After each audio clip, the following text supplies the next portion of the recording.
Үйрөтүүнүн эң чоң эрежеси мына ушул. Балаңа барып айтасың да, кантип жанында бала чыңгыратып телефонду музыкасын чыгарып отурсун. Ошон үчүн үйрөтүү мына ушул тартипте болот. Үйрөтүп жаткан адам, билесиздер, жер бетине эң биринчилерден болуп түшкөн аят. Ошон үчүн бул келишимди алдын ала уступкага барып, өзүн кичпейлүүлүккө алып айткан адамды пайгамбарыбыз эмне дейт? Ал кибирчиликтен, текеберчиликтен таза болот dedi. Аллах табарака ва таала Адам алейхиссаламды жаратып, эң биринчи Адам алейхиссаламга жер бетинде үйрөткөн иш бул. Ассаламу алейкум урматтуу жамаат. Бабу салам. Бүгүнкү жума кутбабыз салам туурасында болот. Салам пайгамбар алейхиссалам айтат: "Ассалам каблал калам." Сүйлөшүүдөн алдын салам айткыла. Бири-бириңерге аманчылык, жакшылыкты каалап алып, саламдашып алып, анан сөзүңөрдү баштагыла. Иштердин башы бул салам. Аллах табарака ва таала Адам алейхиссаламды жаратып, нан жапканды да үйрөткөн, будай эккенди да үйрөткөн. Нанды бышырганды, кантип жерге себеп, кайра кантип сапырып кырманга бастырат, баарын үйрөткөн. Жашашты, баарын үйрөтүүдөн алдын, бирок эң биринчи Адам алейхиссаламга жер бетинде үйрөткөн иш бул салам болгон. Биздин жашообузда дагы бир туугандар, салам ушунча көп болуш керек. Кайсыл жерде салам сөзү көп айтылган болсо, Алланын салам ысымы тарап, ошол жерде Алланын берекети жабайт, тынчтык орнойт. Абу Хурайра радияллаху анху риваят кылган хадисте пайгамбар алейхиссалам айтат: "Халакаллаху Адама аля суратихи." Алла жаратты адамды адам келбетинде. Тулуху ситтуна зираан. Адам алейхиссаламдын узундугу 60 чыканак эле дейт. Ал эми кайсыл чыканак менен ал? Меники, сиздики, Адам алейхиссалам өзүнүкү? Аны тафсирлей албайбыз. فَلَمَّا خَلَقَهُ قَالَ اِذْهَبْ فَسَلِّمْ عَلَى أُولَٰئِكَ النَّفَرِ. Жаратып бүтүп эле дароо сен тетигиндей барып топ турган периштелерге салам айт dedi. وَهُمْ نَفَرٌ مِنَ الْمَلَائِكَةِ. Алар бир канча периште эле, ошолорго барып туруп салам айт. فَإِنَّهَا تَحِيَّتُكَ وَتَحِيَّتُ ذُرِّيَّتَكَ. Sen эң биринчи болуп ушуларга кандай салам айткан болсоң, жана алар сага кантип жооп берген болсо, ошол салам сенин дагы саламың, сенден кийин келген бардык зурриятыңдын саламы болуп кала берет dedi. Адам алейхиссалам фазахаба факала: "Ассаламу алейкум." Адам алейхиссалам барып баякы периштелерге ушул сөздү айтты, "Ассаламу алейкум" деген сөздү айтты эле. Алар Колу ал периштелер айтты: "Ассаламу алейка ва рахматуллахи ва баракату." Алар рахматуллахи ва баракату деген сөздү кошуп айтышты. Ошол күндөн тартып бүгүнкү күнгө чейин мусулманмын деген адам затынын баарынын саламы ассаламу алейкум болуп кала берди бир туугандар. Эми урматтуу бир туугандар, бу саламда эки тараптуу болот.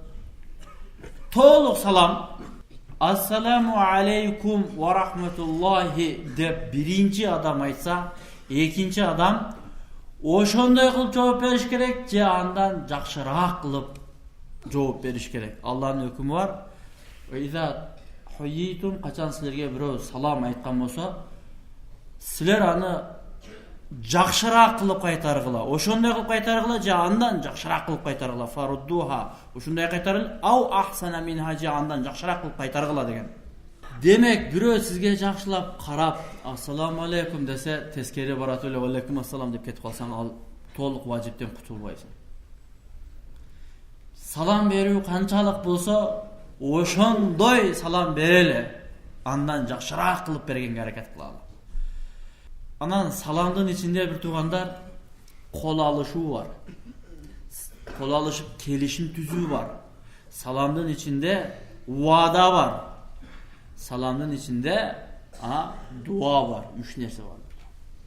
Kelişim qanday dese, assalamu aleykum dep kol berip, men taraptan Allah'tın salamı tınçlığı bolsun sağa. Wa rahmetullahi ve barakatuh.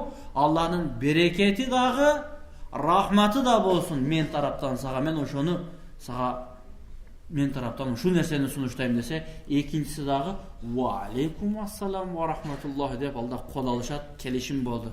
Emi biri-birinin kanını tökkөнгө, biri-birinin abroyuna şek keltirgen sözlerde aytkan bolboy. Kelişi otasın. Qaloo bar dedik içine. Men sağa Allah'ın salamın, rahmatın, bereketin qalayım dep dua kılуу. Kelişim, dua, qaloo. Mına şunça nerseni salam öz içine kamtı olat bir toğanlar. Salamdın içinde öte köp nerse jatat. Oşan üçün bu kelişimdi aldın ala ustupkaga barıp, özün kiçpeylülükke alıp birinci salam aytkan adamdı Peygamberimiz ne deydi? Badi'u bis salam. Salam menen birinci başlagan adam. Birinci şu kelişimge barıp men bundan keyin sizge tiyişpey jönjüröm dep kol berip salam bergen adamdı. Peygamberimiz aytat, badi'u bis salam bari'u minel kibar. Al kibirçilikten, tekebbürçilikten taza olup dedi. Her birimiz hareket kılış gerek biz. Birincilerden bol salam bergen. En birincilerden bolu. Sen ne körbe aytasın bu buyakta men duram. Ne salam berbeysin dep başlayıp koyka bile. Oy sen körüp dursun demek sen salam berip kayda. Al körböptür. Kim birinci körgön bolsa, kim birinci baykagan bolsa, mına oşul adam salam beriş gerek. Özgöçö bir tuğandar, jaşı ulu adamlar kiçinekey jaş balaga salam berip үйrötüş gerek. Kaysı nerse çoğun adamlardan kılınıp, jasalıp, amal türünde үйrötülgen bolsa, bu jaşlarga ötö bekem sinet bir tuğanlar. Kılıp durup, özü körsötüp bergen nerse, mından ötkön çoğun çeverçilik çok.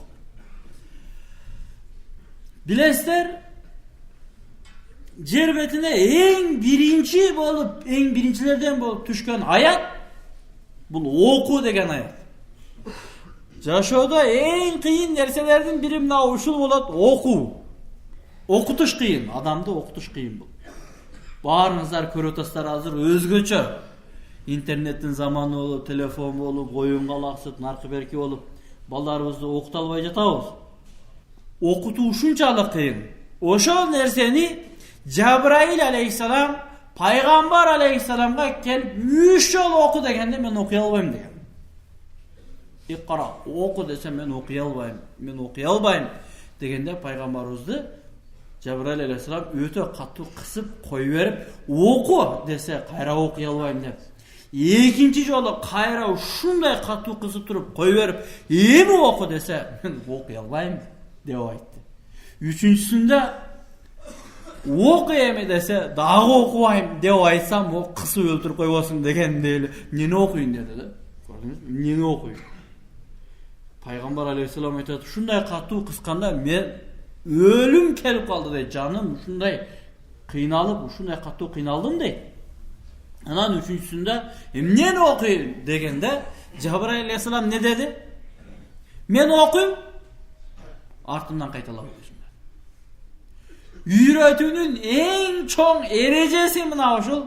Muhammed aleyhisselam da жүрөгү таза, ою таза, dili таза. Oşondoy bir akıllı, tunuk, zihin 100% iştegen adam okuganды үйрөнүш үчүн Cebrail aleyhisselamdan артынан эрчигенге muhtaç болду bir toğanda. Cebrail aleyhisselam okudu, артынан Peygamber aleyhisselam kaytala okudu da. Hurmattуу atalar, balana bar aytasında ne salam berbeysin dep de salam sen ber үйrөтүшүң керек. Balana sen salam ber. Kiçinekey balana. Biz özümüz telefon çukula oturabız. Telefon çukula oturat. Tur narkıya çık.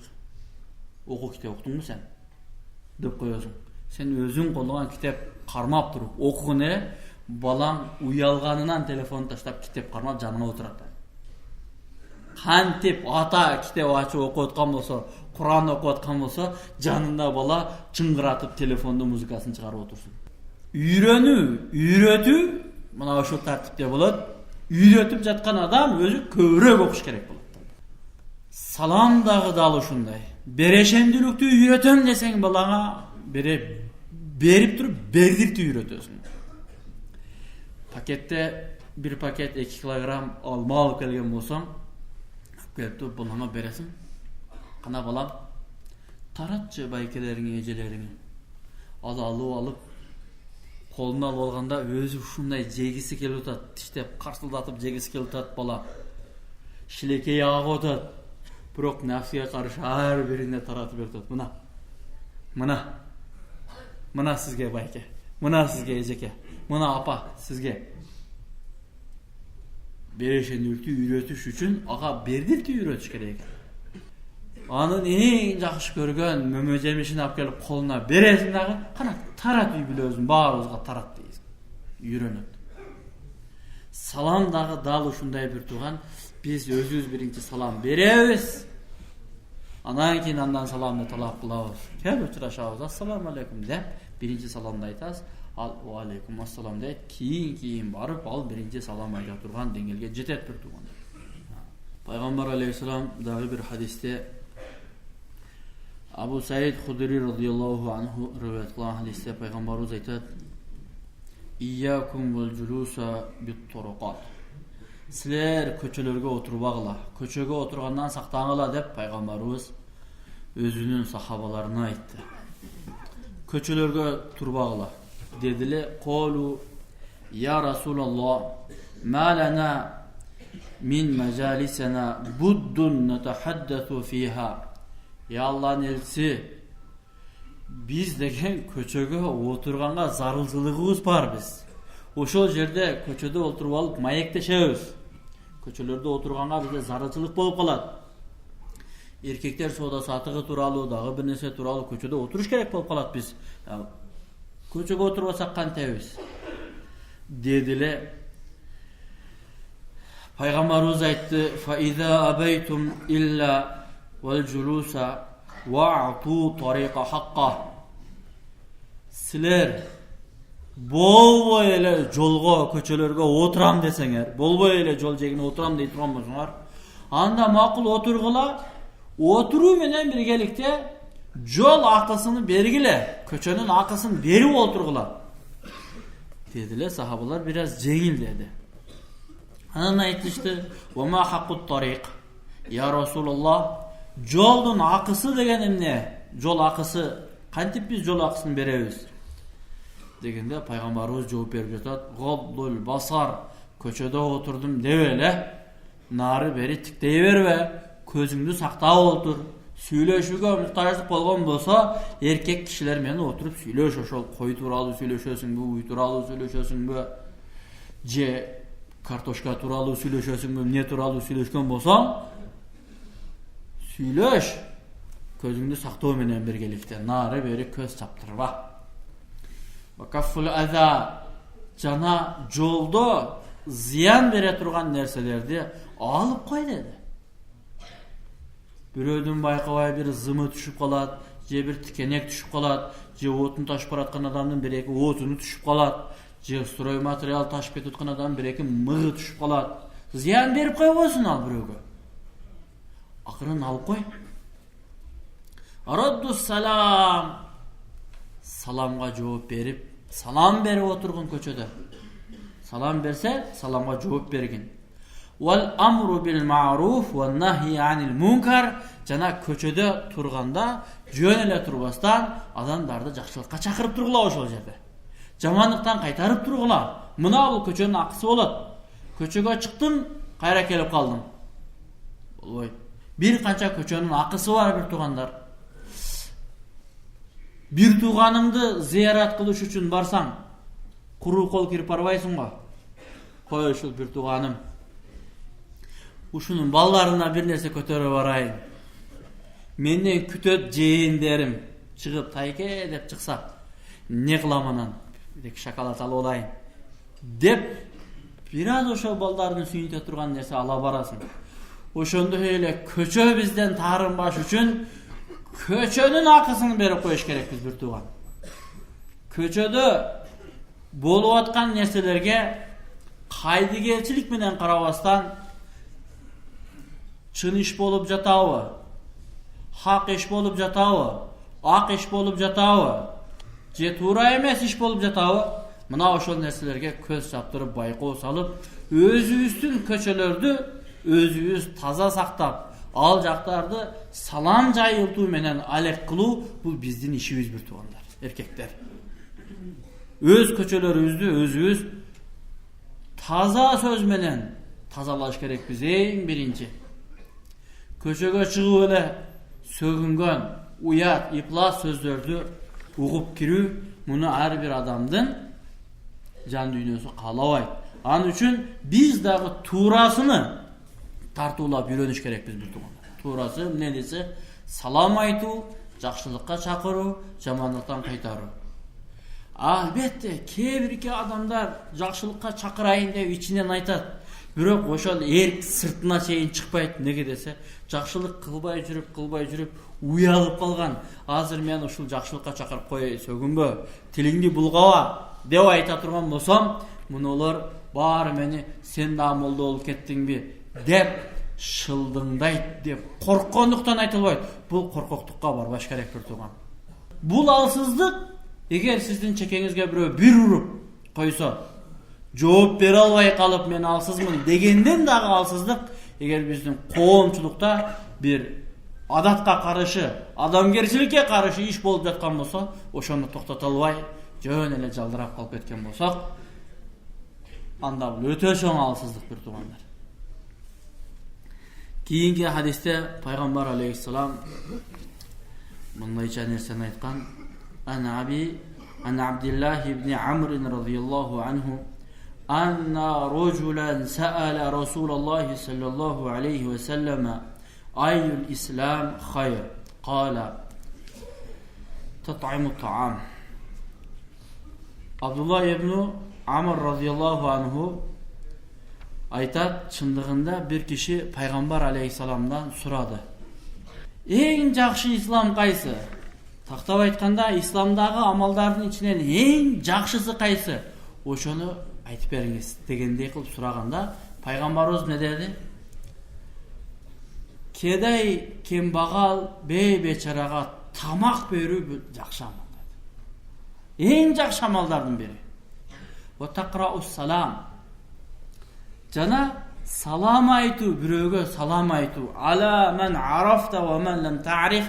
Таныган, тааныбаган баарына бирдей салам айтып кетүү бул өтө жакшылык амал болот деди пайгамбарыбыз. Мусапыр